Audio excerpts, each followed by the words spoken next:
ထဲမှာမြင်ဘူးကကျွန်တော်မြင်ဘူးကလားဆိုင်အောင်မြင်ဘူးကလားအဲ့ထည့်ပြော တိုင်လည်းမြင်ဘူးတယ်မောင်လေးတစ်တော့စားလည်းမြင်ဘူးတယ်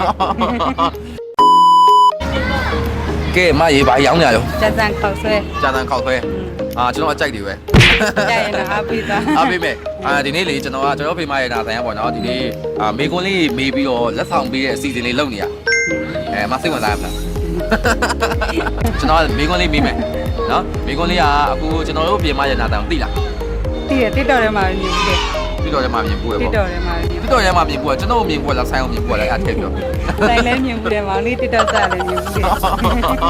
အဲ့ဆိုရင်ကျွန်တော်တို့ဖေမရဲ့နာဆိုင်ရဲ့လိပ်စာလေးကဘယ်နှစ်လမ်းမှာဖွင့်ထားရလဲ 84လမ်းမှာ 84လမ်းဟုတ်တယ်84လမ်း33နဲ့34ကျောင်းမှာကျွန်တော်ပြင်မရနာတာဖွင့်ထားတာလေလက်ဆောင်လေးပြမယ်နော်